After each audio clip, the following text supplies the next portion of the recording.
대림절 두 번째 주간을 지나가고 있습니다. 우리가 12월 되면서 대림절 주간 한 주간 주 지나가면서 많이 생각하죠. 예수님도 생각하고 말씀도 묵상하고 그렇습니다. 곳곳이 된 거 보면은 지금 초가 4개 돼 있잖아요.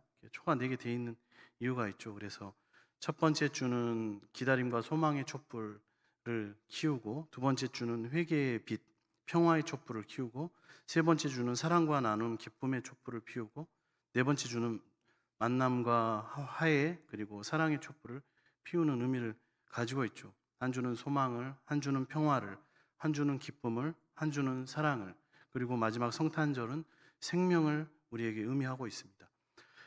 예수 그리스도의 탄생을 기뻐하고 다시 오심을 기다리는 데 의미가 있는데, 중세 시대에는 사실 고행과 금식 그리고 금욕, 이것들이 주된 내용으로 채워져 있었습니다. 대림절기. 그렇지만 종교 개혁이라는 이 시기를 지나면서 근대에 이르러 기쁨의 절기라는 의미를 다시 되찾게 되는 것이죠. 우리는 12월을 지금 어떻게 보내고 있습니까? 12월 세상 사람들은 날씨가 추워지고, 또 12월 성탄, 크리스마스 이렇게 하죠. 크리스마스를 기다리며 즐거워합니다. 또 누군가에게는 각자에게 주어졌던 이 한 해를 돌아보고 마무리하는 그 시기입니다. TV와 라디오에는 캐롤과 성탄 관련 노래들이 흘러나오고, 또 어떻게 사람들 주변을 돌아보다 보면은 예수 그리스도보다는 어떻게 보면 선물과 산타클로스, 그리고 연인들과의 만남, 그렇게 가족들과의 식사, 이런 것들이 즐거움으로 더 찾아오는 시기인 것 같기도 합니다. 직장 생활하시는 분들은 연말에 또 모든 약속들을 감당하셔야 되고, 식사 자리도 감당하셔야 되고, 빡빡한 일정이 준비되어 있는 12월입니다. 세상의 빛과 복음을 선물하신 우리 주님 예수 그리스도보다, 예수님보다 이러한 것들이 때로는 더 기다리고 있고, 또 기다려지고 반겨지는 오늘 이 시대를 우리는 살아가고 있습니다. 그렇다면 대림절을 맞이하면서 우리는 예수 그리스도의 오심과 오늘 우리의 삶과는 어떠한 관련이 있는가를 생각해 봐야 하겠습니다. 예수님이 나에게 오셨다는 것은, 우리에게 오셨지만 특별히 나에게 오셨다는 것은 우리에게, 나에게 어떤 의미가 있습니까? 예수 그리스도의 오심을 또 준비하며 기다린다는 것은 우리 생활에, 실질적인 우리 현실적인 생활의 현실 속에서 우리 삶에 어떤 차이를 만들어낼 수 있습니까? 여러분, 누군가를 기다려 보셨습니까? 제가 아는 분 중에 한 분은 이게 불임인 줄 알았는데 15년 만에, 한 6년 만에 쌍둥이가 생겼습니다.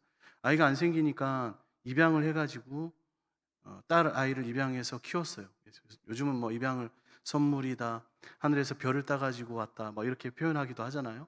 그렇게 키우던 중에 의료 기술이 이제 10년, 20년이 지나가면서 발달하니까 불임인 줄 알았는데 난임이어가지고 나중에 한 16년 만에 쌍둥이를 이렇게 임신하게 됐어요. 그래서 참 축하한다. 온 교우들이 다 축하하고, 여수에 있었을 때 있던 교우였는데 다 축하하고 이렇게 기다렸어요. 애들이 태어나는 그 날까지 기다리면서 이 아이가 우리에게 와서 얼마나 감사한지 그분들의 감사가 느껴지고, 온 교우들의 어떤 기쁨이 막 넘쳐나는 것이 느껴졌습니다. 16년, 17년 만에 쌍둥이라니 대단한 것 같아요.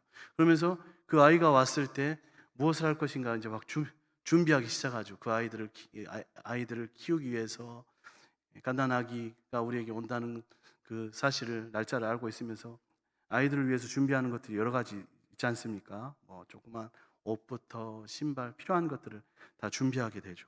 그러면서 그 아이를 맞이하게 됩니다. 광주에 있을 때는 그 대통령님이 김대중 컨벤션 센터를 한번 방문한다고 하신 적이 있었어요. 그래서 언제 방문한다고 했는데 그 전까지 그 광주 외곽순환도로에 그 바닥에 페인트가 전혀 칠해지지 않았었거든요. 근데 대통령이 온다고 하니까 한 2, 3주 사이에 김대중 컨벤션 센터로 가는 그 라인으로 해서 색깔로 쫙 이렇게 도로에 쫙 칠해져 있더라고요. 대단하다. 대통령이 오니까 외곽순환 도로바닥에 김대중 컨벤션 센터로 가는 길에 표시를 하기 위해서 색깔로 쫙 이렇게 표시가 되는 것을 보고 이렇게 준비하는구나 생각을 했습니다. 누군가가 언제 온다는 것이 확정되어서 또 어떤 사람이, 어떤 아기가 우리 가운데 생명의 귀한 선물로 온다는 그날이 확정되어서 준비하는 것도 예견된 만남과 준비라면 사람들은 참 잘 준비할 수 있습니다.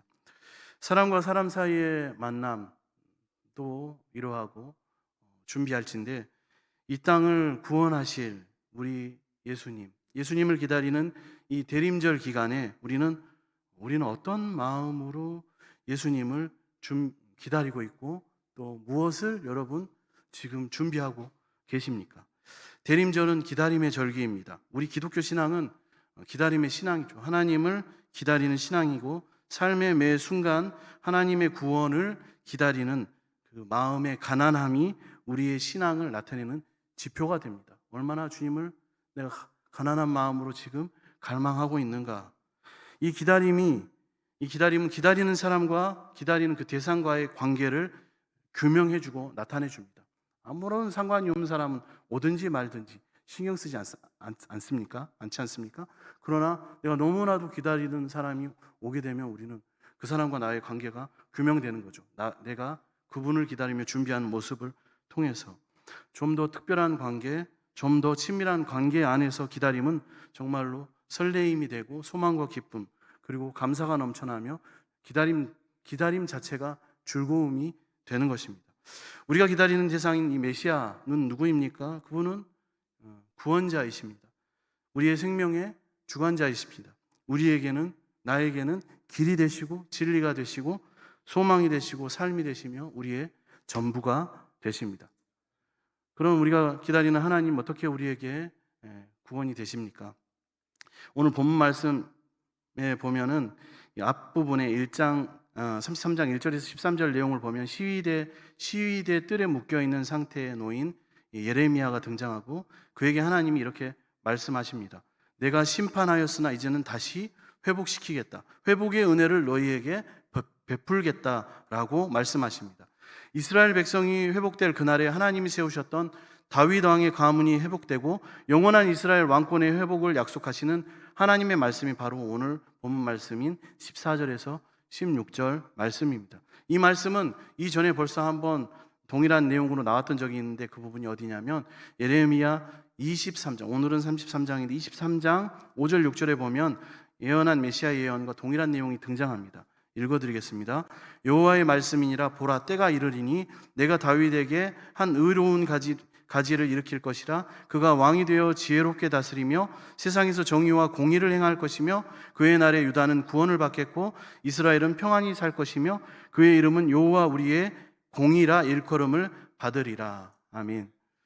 이와 같이 이스라엘 자손의 회복에 대한 예언이 단순히 이 땅에 살아가는 땅과 보금자리를 회복한다는 말씀이 아니라 앞으로 오실 메시아 예수 그리스도를 통해서 온전케 될 영원한 하나님의 왕국, 하나님의 나라에 대한 예언의 말씀입니다. 여호와 하나님의 구원의 역사가 이스라엘 백성들을 단순히 바벨론 포로에서 해방시킴으로 예전의 땅, 고향으로 돌아가게 하는 어떤 인간 세상의 정치적인 해방의 차원을 넘어서 그들의 죄를 용서하시고 영혼을 구원하시는, 영원한 생명을 허락하시는 영적인 차원까지 확장된 언약의 말씀, 내용이라는 점입니다. 오늘 말씀을 보면 보라, 내가 이스라엘 집과 유다 집에 대하여 일러준 선한 말을 성취할 날이 이르리라, 이렇게 말씀하고 있습니다. 하나님만이 아시는 날이 이르게 될 것인데 그 날이 이르다라는 이 원어의 단어 야밈 빠임이라는 이 단어의 의미는 날이 왔다, 날들이 오고 있다라는 뜻입니다. 특정한 날을 가리키는 것이 아니라 미래에 다가올 여러 날들을 함께 가리키는 말입니다. 보라, 나 주의 말이다. 보아라, 이스라엘 가문과 유다 가문에 약속한 그 복된 약속을 이루어줄 바로 그 날들이 오고 있다라는 말씀입니다. 사람의 생각으로는 추측하거나 계산할 수 있는 날이 아니라 오직 여호와 하나님의 작정과 그 계획하심 속에 있는 하나님께서 준비하신 날이 언약 백성에게 지금 오고 있다, 임하고 있다는 말씀입니다. 그런 날들이 오고 있다는 사실은 비록 그때가 미래이기는 하지만 하나님께서 지금 그 날들을 준비하고 예비하고 계시며 그 언약 백성에게 가져다 주신다, 그의 언약 백성에게 그 날을 이르게 하신다라는 것을 의미합니다. 그날이 이제 멀지 않았다. 그날이 임박했다라는 말씀입니다. 왜 이처럼 이렇게 강조하고 계십니까? 아무리 현실이 답이 없고 깝깝하고 암흑과 같고 절망적이고 희망이 없는 상황에 있을지라도, 그러한 상황에 지금 처해 있을지라도 결코 너희들은 하나님의 백성들은 희망을 잃지 말고 하나님께서 미래에 이루실 그 날 구원의 역사를 기다려야 한다는 사실을 강조하고 계시는 것입니다. 여러분, 오늘 우리의 삶이 어떠하십니까? 답답하십니까? 절망 가운데 계십니까? 그러한 날들을 경험하고 계십니까? 우리는 결코 좌절하지 않고 오늘 하나님께서 우리에게 언약하신 그날을 기다리며, 우리를 위한 오시는 그날을 기다리며 우리는 소망 가운데 기뻐해야 할 것입니다. 다음 말씀에 내가 이스라엘 집과 유다 집에 대하여 일러준 선한 말, 이렇게 얘기하고 있습니다. 이 선한 말은 언약 백성 곧 하나님의 자녀들의 온전한 구원이 이루어지는 것에 관한 여호와 하나님의 예언의 말씀이 바로 선한 말입니다. 하나님께서 과거 이스라엘 자손에게 주신 구원의 약속을 반드시 이루실 것이다 라는 것을 말씀하고 계십니다.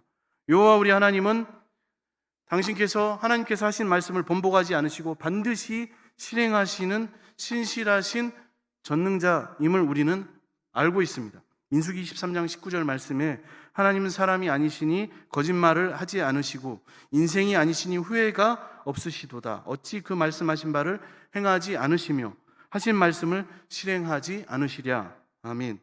말씀하신 모든 것을 다 이루시는 틀림이 없으신 신실하신 그 하나님의 말씀을 저와 여러분은 신뢰해야만 합니다. 하나님은 그 예언의 말씀을 장차 오게 될 메시아를 통해서 성취할 것이다고 말씀하십니다. 다음 말씀에 내가 다윗에게서 한 공의로운 가지가 나게 하리니, 역사 속에 존재했던 실존 인물 다윗을 말하는 것이 아닌 다윗의 계보, 다윗의 자손, 다윗의 혈통을 의미하는 말씀으로 다윗의 계보를 이은 예수 그리스도에 대한 예언의 말씀을 의미합니다. 이미 다윗은 이스라엘 역사 가운데 존재했었고 그는 이미 죽음을 맞이한 자입니다. 그런 그를 다시 살리심으로 사용하신다는 말씀이 아니라 다윗의 혈통을 이어받은 예수 그리스도를 의미하는 말씀입니다. 본문의 하나님의 말씀, 그분의 예언을 우리 가운데 이루신 예수 그리스도에 관해 성경은 이렇게 기록합니다. 마태복음 1장 1절에 예수 그리스도가 다윗의 계보에 난 사실을 아브라함과 다윗의 자손 예수 그리스도의 계보라, 이렇게 시작하고 있고, 사도 바울은 로마서 1장 3절에 육신으로는 다윗의 혈통에서 나셨고 라는 말씀을 통해서 하나님의 예언의 말씀이 예수 그리스도의 오심으로 통치되게 된다라는 것을 증거하고 있습니다.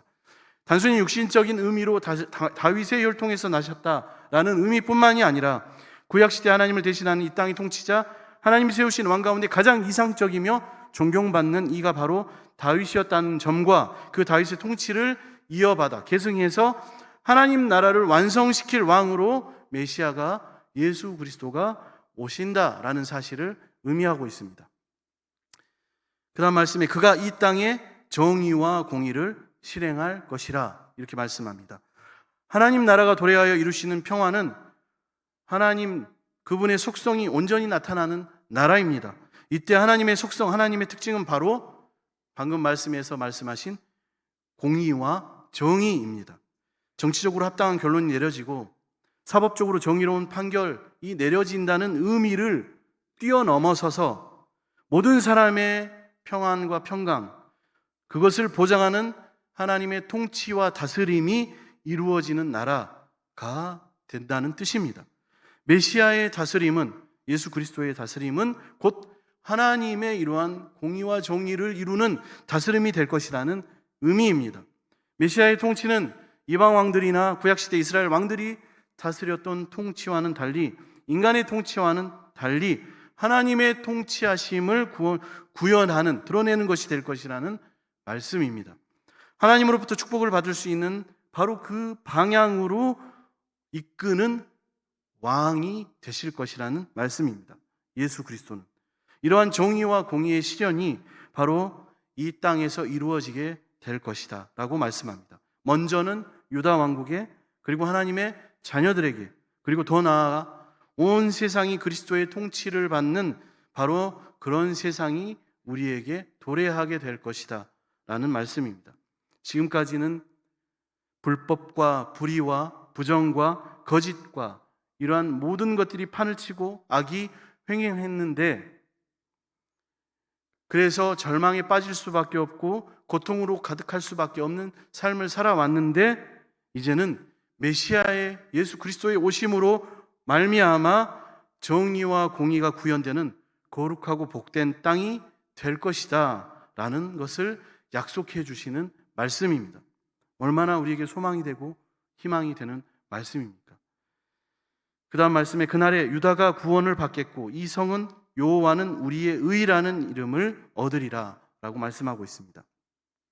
이스라엘과 예루살렘과 같은 한정된 지역을 의미하기보다는 하나님의 언약 백성이 된 모든 사람들, 또는 모든 사람들이 속한 곳, 모든 사람들이 사는 곳이 영적으로 받게 될 영적인 축복을 말씀하고 있습니다. 예루살렘 성이 여호와는 우리의 의라고 불려진다는 것은 하나님의 의가 예루살렘에 완벽하게 이루어지게 될 것이라는 뜻입니다. 그곳이 우리가 사는 곳이 될 것이라는 뜻입니다. 여호와는 우리의 의라는 이 본래 뜻은 여호와께서 우리를 되살려 주셨다. 하나님은 우리의 구원이시다 라는 뜻입니다. 절망과 저주의 상태에 있는 백성들에게 하나님께서 그냥 소극적이 아니라 주도적으로 구원하심을 말씀하고 있습니다. 여호와가 우리의 의가 될 것이다. 하나님께서 주도적으로 우리가 속한 모든 곳에 그 구원을 선포하시고 이루실 것이다. 정의와 공의를 이루실 것이다. 주께서 우리를 다시 살리시는 그 은혜로 여호와는 우리의 의가 되는 것입니다. 하나님의 의로우심은 우리가 흔히 말하는 법적으로 의롭고 윤리적으로 도덕적으로 의로우심을 말하는 수준이 아닙니다. 하나님의 의로우심은 은혜로우심과 은총을 베푸심을 뜻합니다. 은혜를 허락해 주시고 은총을 우리에게 베풀어 주신다. 그것은 무슨 말입니까? 죽을 수밖에 없는 우리를 죽음에서 생명으로 나아오게 하시며 우리를 의롭다 하시며 버려진 우리를 다시 회복하시는 선하심이 바로 하나님의 의로우심입니다. 그것이 바로 우리에게 이루어지게 되었고 이루어지게 될 것이라는 말씀입니다.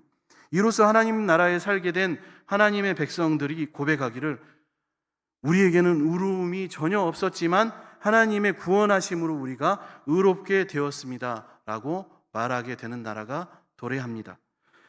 이처럼 이 땅에 하나님의 뜻을 이루시는 예수 그리스도의 귀한 그 사역은 저주와 절망에 있는 아무 공로 없는 죄인인 우리를 의롭게 하시고 구원해 주시는 것이며 하나님이 이루시는 그분의 공의를 만족하게 하시는 것입니다. 그리고 마지막 날에는 회개하지 않는 죄인들을 심판하심으로 완전한 공의를 이루시는 것이며 바로 그것이 그분의 사역입니다. 그리고 그것을 예언하는 말씀입니다. 하나님의 나라가 우리에게 임하게 된다. 주님의 통치가 우리에게 온전히 임하게 된다. 그분의 공의가 우리에게 이루어지게 된다. 죄인인 우리가 다시 회복되고 살리심을 얻게 된다. 이 하나님 나라에 관한 이야기가 바로 성경입니다. 하나님의 사랑하심, 인간의 죄, 그리고 하나님의 용서, 죄의 심판, 멸망, 회개, 용서, 구원, 다시 하나님 나라를 이루게 하시고, 이것이 바로 성경에 하나님 말씀에 기록된 내용입니다. 하나님의 역사하심, 하나님의 사랑하심, 그 사랑하심의 표현으로 우리에게 오신 메시아, 다시 오실 그분을 기다리며 소망과 희망을 우리는 기도합니다. 그것이 바로 대림절입니다. 저와 여러분은 무엇으로 그분을 지금 기다리고 계십니까? 우리 기독교 신앙이 신비로운 것은 날마다 나를 부정하며 내가 죽는 십자가의 길이면서도 예수 그리스도 안에서 날마다 다시 새롭게 소생하고 다시 사는 그 구원의 은총과 은혜가 우리에게 있는 것이기 때문입니다. 그래서 기독교 신앙은 신비롭습니다. 그래서 그리스도는 우리에게 소망이 되십니다. 그리고 우리의 모든 악이 더욱더 짙어질수록 우리를 다시 살리시는 그리스도를 우리는 더욱더 강하게 갈망하고 소망하며 살 수 있게 되는 것입니다. 대림절에 우리 가운데 오시는 그리스도는 우리가 잊고 있던 우리 삶의 참된 주인이십니다. 그리스도 안에서만 우리가 가야 할 길을 온전히 찾을 수가 있습니다. 또 우리 가운데 오시는 주님은 절망과 고통 중에 있는 우리의 삶을 외면하시고 모른 척 하시는 분이 아니십니다. 주도적으로 적극적으로 개입하시고 우리에게 구원을 행하시는 주님이심을 우리는 기억하고 감사해야만 합니다. 대림절에 우리가 기다리는 주님은 절망 중에 우리를 다시 살리시며 살아갈 수 있는 새 힘과 용기와 소망을 주십니다. 구원의 주심이심을 우리는 이 절기에 다시 한번 반드시 기억하며 소망 중에 하나님 나라를 바라고 구하는 믿음의 백성들이, 자녀들이 다 되시기를 축복합니다. 말씀을 정리합니다. 오늘 말씀에 하나님은 세상의 주인으로서 역사의 승리자가 되신다고 말씀합니다. 보라, 내가 이스라엘 집과 유다 집에 대하여 일러준 선한 말을 성취할 날이 이르리라. 하나님은 세상을 창조하신 만유의 주인으로서 우리 삶에 대한 선하심, 선한 계획, 온전한 계획을 하나님 안에서 이루십니다. 그리고 우리는 하나님 안에서 우리를 향한 그 계획을 발견할 수 있습니다. 세상적인 삶에서 우리는 하나님의 섭리가 과연 있는가, 이루어지고 있는가, 더욱더 불분명해지고 하나님의 공의가 과연 살아있는가, 인도하심이 과연 지금 나에게 있는가, 약속하심은 점점 희미해지는 것이 아닌가 라고 생각할 수 있지만, 그러나 여전히 하나님은 우리 가운데 살아계시고 동일하시며 변함없는 세상의 주관자 참 주인이시기 때문에 만물은 구분 안에서 온전하게 되고 하나님이 역사의 승리자로서, 주관자로서 우뚝 서시며 우리의 삶을, 세상을 주관해 가실 것입니다. 두 번째로, 하나님은 우리의 삶에 관여하십니다. 그날 그때에 내가 다윗의 한 공의로운 가지가 나게 하리니 그가 이 땅에 정의와 공의를 실행할 것이라. 하나님은 우리의 삶에, 우리 삶과 우리 삶의 역사에 무관심하거나 우리의 삶을 외면하시지 않습니다. 그분은 날마다 우리 상황을 알고 계시고 세밀하게 그리고 적극적으로 관여하고 개입하고 들어오십니다. 여호와 하나님은 우리 가운데 있는 죄를 고발하시고 또 심판하시기도 하시고 개입하셔서 그것으로부터 우리를 깨끗하게 하시고 회개하게 하시며 회복시키시고 용서하시고 우리를 구원하십니다. 주님의 주도적인 개입이 우리 삶 가운데, 또 우리 교회 가운데, 이 나라와 온 세계 역사 가운데 분명히 있다는 것을 우리는 알아야 합니다. 마지막, 이렇게 개입하시는 하나님은 우리를 다시 살게 하시는 분이십니다. 그날에 유다가 구원을 받겠고 예루살렘이 안전히 살 것이며 이 성은 여호와는 우리의 의라는 이름을 얻으리라. 여호와의 의가 우리의 의가 되는 것은 죽을 우리가 다시 회복되고 살아난다는 것을 의미합니다. 하나님의 의가 우리의 의가 된다는 것을 의미합니다. 우리를 다시 살게 하신다는 것입니다. 죽은 우리를 다시 회복시켜 주신다는 것입니다. 하나님의 의로우심은 하나님의 은혜로우심과 은총을 베푸심을 의미한다고 말씀했습니다. 죽음에서 생명을 내시고 죄인을 의롭다 하시고 버림받은 우리를 회복시켜서 선하신 하나님의 놀라운 은혜와 사랑을 우리에게 부어주십니다. 예수 그리스도는 그렇게 우리에게 하나님의 의를, 하나님의 나라를, 주님의 통치를, 우리의 다시 살리심을, 그리고 우리와 하나님 사이를 화목하게 하는 평화의 왕으로 오십니다. 그리고 다시 오실 것입니다. 주님의 오심을 맞이한 천사들은 지극히 높은 곳에서는 하나님께 영광이요 땅에서는 하나님이 기뻐하신 사람들 중에 평화로다 라며 기뻐하며 말씀으로 노래했습니다. 오늘 우리는 어떻게 주님을 기다려야 하겠습니까? 다시 오실 주님을 우리는 어떤 마음으로 기다려야 하겠습니까? 마음으로 준비함과 동시에 평화의 소식을 알리는 복음의 전도자가 되어야 하고, 주님의 오심을 날마다 진심을 다해서 준비하는, 하나님을 바라보는 저와 여러분의 이 대림절 절기가 되시기를 축복합니다. 기도하겠습니다. 사랑의 하나님, 우리의 모든 죄를 사하시고 영원한 생명을 주시기 위해 독생자 아들 예수 그리스도를 보내주심에 감사를 드립니다. 예수 그리스도의 오심을 기다리는 이 대림절 절기에 주님의 오심을 기억하며 우리를 향한 주님의 사랑과 희생에 감사하게 하여 주옵소서. 우리를 위하여 오시는 예수님을 우리 삶 중심에 모시며 주인으로 모셔서 하나님의 통치를 경험하게 하시고 하나님의 정의와 공의를 따라가는 삶이 되게 하여 주옵소서. 세상에서의 삶과 경쟁에 지친 우리에게 소망과 희망이 되시는 예수님의 이름으로 기도드립니다. 아멘.